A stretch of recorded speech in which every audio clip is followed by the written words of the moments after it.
Nama saya Syakira Izni binti Muhammad dan saya sebagai moderator. Assalamualaikum, saya Nordiana Atirah binti Nur Izdiah selaku panel pertama. Saya Efalina binti Abdul Qayyum selaku panel yang kedua. Hai, nama saya Nur Asyawaikal Nur Azam dan saya adalah panel untuk hari ini. Hai, Assalamualaikum. Saya Nurul Nabila binti Ramlan sebagai panel 4.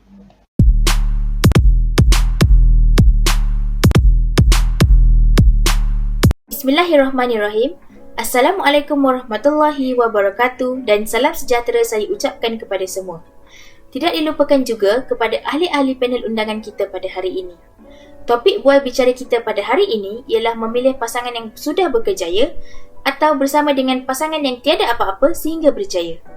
Sebelum kita bersulam bicara, sebelum ilmu menusuk di dada, kata orang, tak kenal maka tak cinta.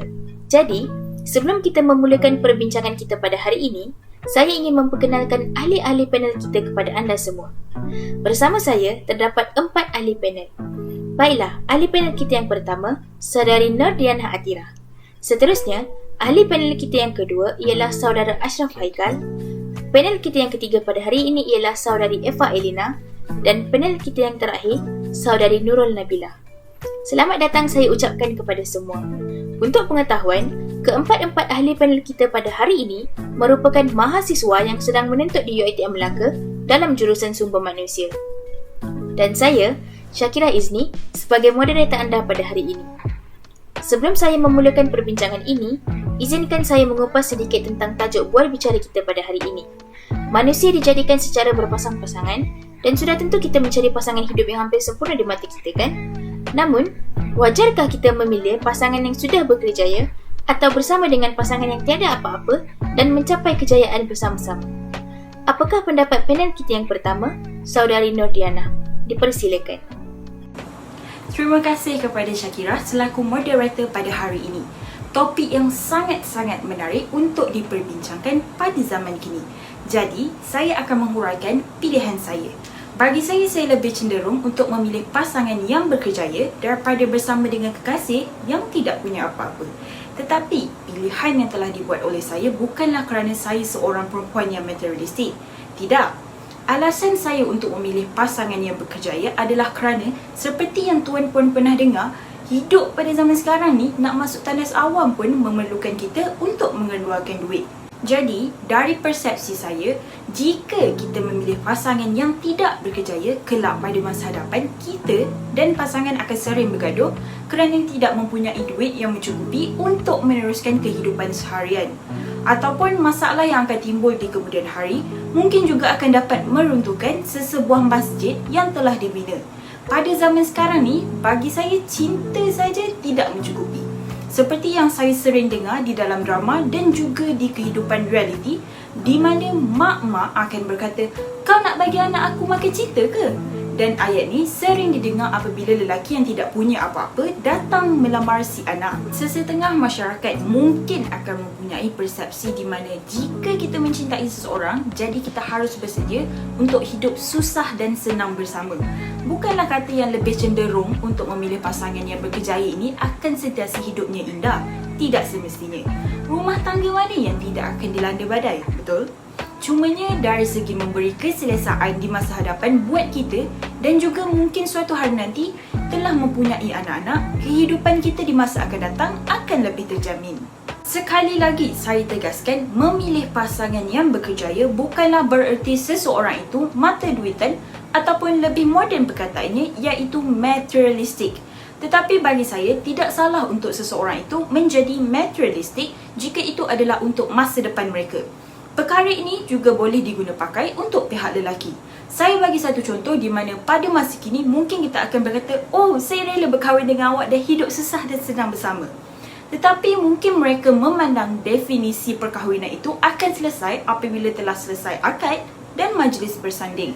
Perkara yang mereka sering lupa dan abaikan adalah kehidupan selepas kahwin yang mereka perlu lalui.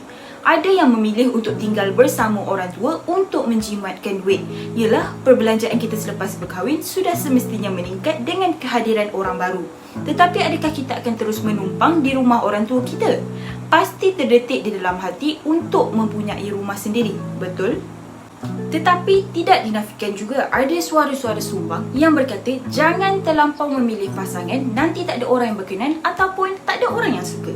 Bagi saya, lebih baik kita menjadi pemilih dalam konteks memilih pasangan daripada menyesal di kemudian hari, kerana yang akan hidup bersama pasangan kita adalah diri kita sendiri dan bukanlah orang luar. Jadi, memilih pasangan yang berkejaya adalah pilihan yang tepat dan dapat menjamin masa depan yang cerah. Jadi, sekian sahaja pandangan daripada sudut saya. Terima kasih kepada saudari Diana Atira atas perkongsian beliau sebentar tadi. Saya tertarik dengan pandangan beliau bahawa kita wajar memilih pasangan yang berkerjaya kerana hidup pada zaman sekarang segalanya memerlukan wang ringgit. Seterusnya, saya ingin beralih kepada panel kita yang kedua. Bolehkah saudari Eva Elina mengemukakan pandangan saudari mengenai isu ini? Dipersilakan. Terima kasih saya ucapkan kepada saudari Shakira dan juga saudari Diana atas perkongsian pendapat sebentar tadi. Bagi saya lebih memilih untuk bersama pasangan yang tak ada apa-apa sehingga berjaya. Saya sendiri juga mempunyai pasangan dan tentunya saya akan menunggu orang yang saya cintai untuk melamar saya. Saya telah mengenalnya dengan baik. Banyak perkara yang ada pada diri dia yang saya kagumi. Jadi, tak mungkin saya akan memandangnya hanya kerana harta. Dia juga dah banyak sangat berusaha dan bekerja keras untuk mewujudkan impian kami. Melihat dari usaha dia, letihnya dia, mendidik saya untuk rasa lebih bersyukur dengan pasangan saya seadanya. Bagi saya, cinta itu mengatasi segalanya. Tanpa adanya cinta, mana mungkin sesuatu hubungan itu akan menjadi? Apalah sangat nak menunggu 1, 2 atau 3 tahun jika nak dibandingkan dengan puluhan tahun hidup bersama orang yang kita cintai. Dalam masa penantian itu, tentunya saya bukan hanya duduk diam dan menanti. Saya tetap akan mengejar cita-cita dan impian saya sendiri. Saya juga akan mengambil masa tersebut untuk saya mempersiapkan diri saya untuk memikul tanggungjawab setelah berumah tangga atau belajar ilmu parenting mungkin. Bagi saya, penantian itu akan buat saya lebih bersabar dan saya akan dapat mengenalnya dengan lebih dalam lagi. Sudah tentu banyak dugaan yang mendatang. Tetapi kalau sedang berproses pun kita tak mampu untuk bersabar, bagaimana dengan kehidupan setelah berumah tangga nanti? Lagipun, berkahwin hanya sekali dalam semua hidup. Apabila saya merasakan saya sudah menemukan orang yang tepat dan saya cintai, tak ada masalah untuk saya menunggunya selama beberapa waktu kerana memang banyak hal yang harus dipersiapkan untuk melangkah ke jenjang pernikahan. Kenapa saya tidak tertarik dengan pilihan pertama? Mempunyai harta saja tidak cukup jika tiada cinta dan kasih sayang antara pasangan. Banyak kes penceraian zaman sekarang yang berpunca daripada tiada persefahaman antara pasangan. Kerana apa? Pasangan yang berkerjaya sudah tentu sibuk dengan kerja dan tak luangkan banyak masa bersama keluarga. Ada juga yang buat rumah sebagai persinggahan atau hotel akibat terlalu sibuk dengan pekerjaan. Jadi, tak ada masa untuk membahas soal rumah tangga, soal anak-anak dan sebagainya. Berkahwin dengan orang yang kita kenal dan cinta pun akan terasa berat jika terduga. Apatah lagi dengan orang yang tidak kita kenal dan tidak kita cinta. Perkahwinan itu bukan hanya tertumpu pada resepsi dan gaun mewah atau hantaran puluhan ribu. Perjalanan setelah berkahwin itu masih panjang dan berat. Saya tentunya tidak akan rela menukar kebahagiaan sesaat dengan kehidupan rumah tangga selama puluhan tahun dengan orang yang tidak saya cintai. Perkahwinan bukanlah sebuah tujuan, tetapi satu permulaan untuk kehidupan yang baru. Orang yang kita pilih untuk jadi pasangan kita akan beri kesan kepada kehidupan kita. Kesihatan mental kita, ketenangan jiwa kita, kebahagiaan, macam mana anak-anak kita membesar dan banyak lagi. Maka pilihlah dengan bijaksana. Sekian sahaja daripada saya. Terima kasih.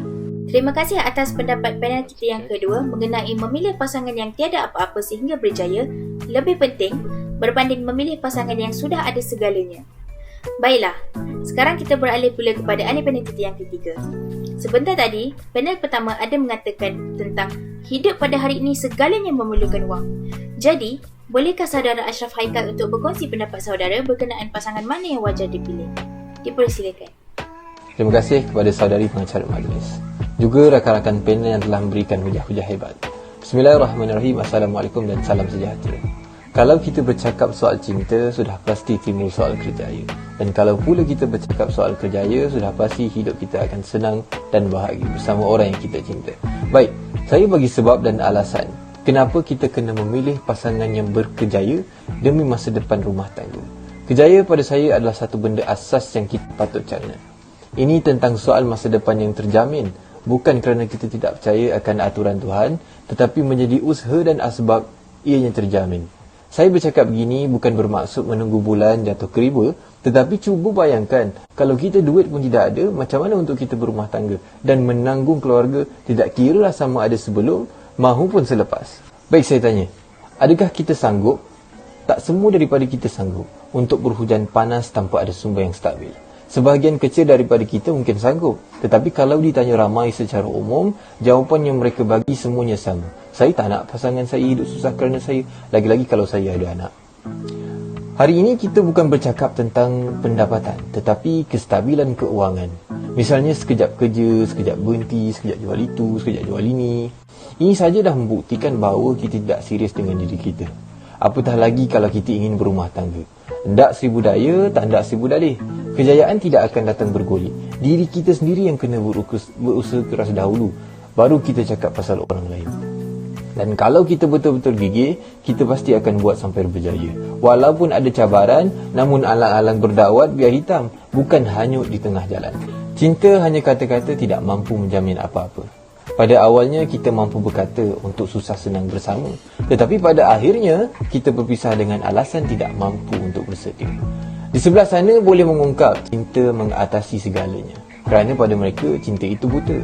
Cinta memang mengatasi segalanya, tetapi tidak pada masa depan keluarganya. Orang yang mempunyai kejaya bukan kerana suka-suka, tetapi mahu menyenangkan orang yang mereka cinta. Ingat sebelum kena, berhemat sebelum habis. Walau bagaimanapun, orang ramai berkata, oh, orang yang mempunyai kejayaan ni ego, boleh hidup sendiri tanpa pasangan. Pada saya, mereka yang tak faham erti cinta yang sebenarnya.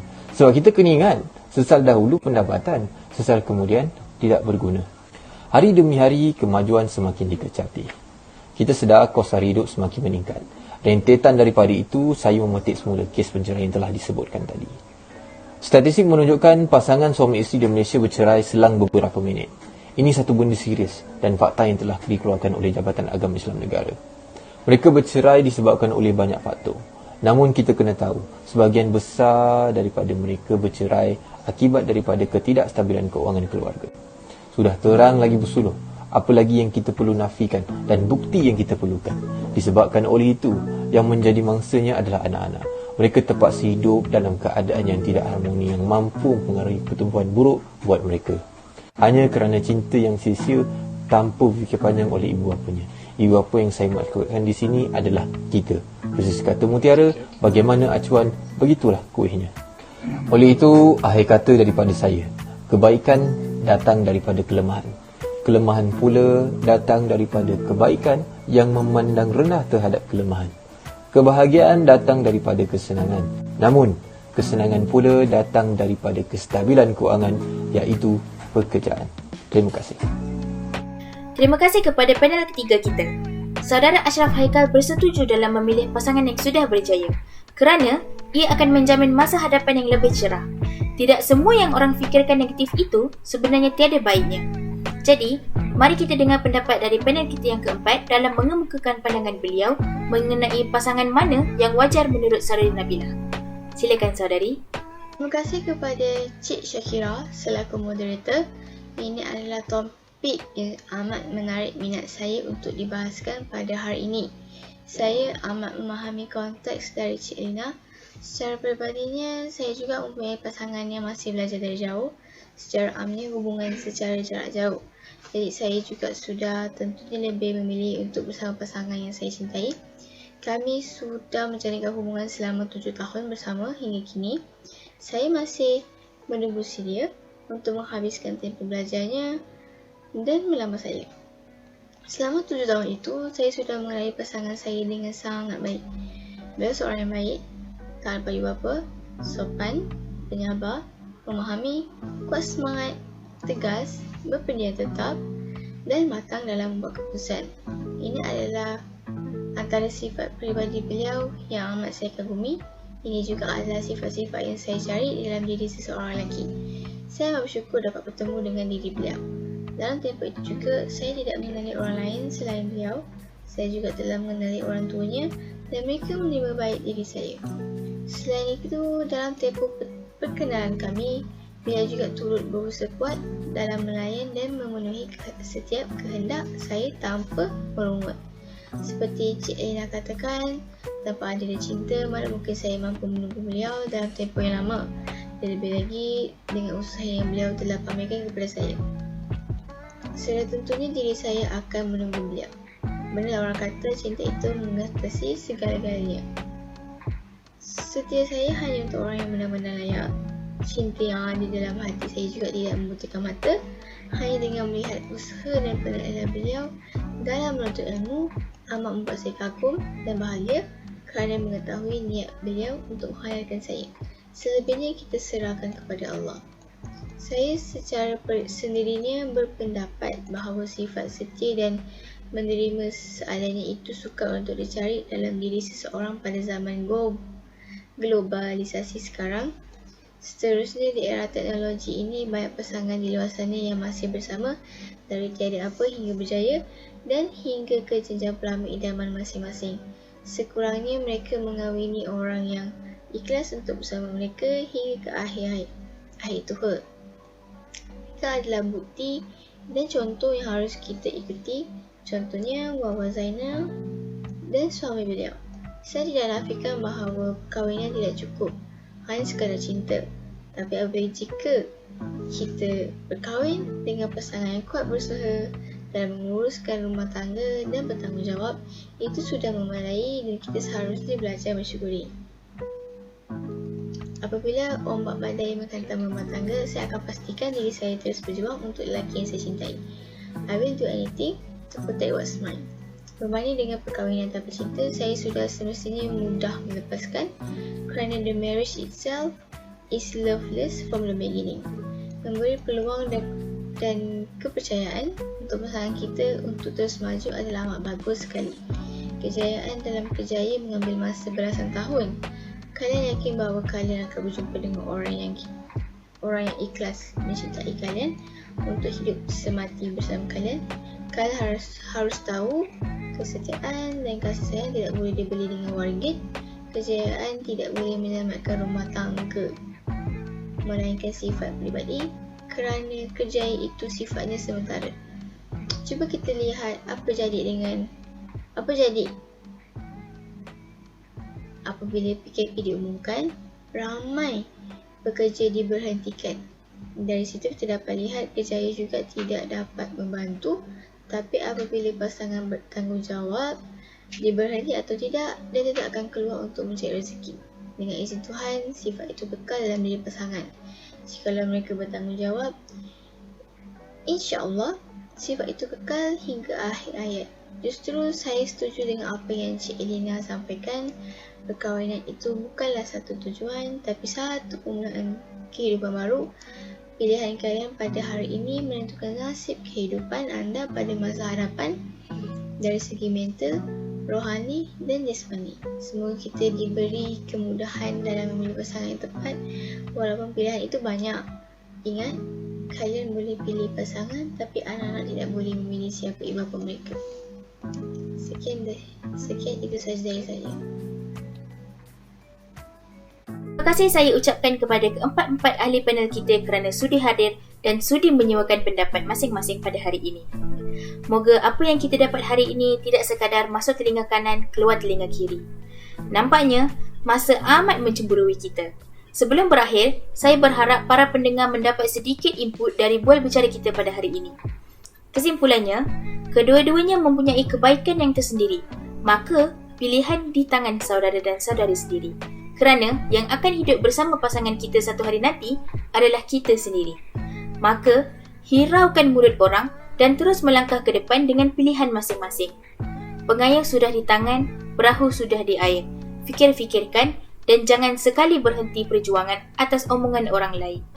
Saya sudahi dengan wabillahi taufiq wal hidayah. Wassalamualaikum warahmatullahi wabarakatuh. Dan sekian terima kasih.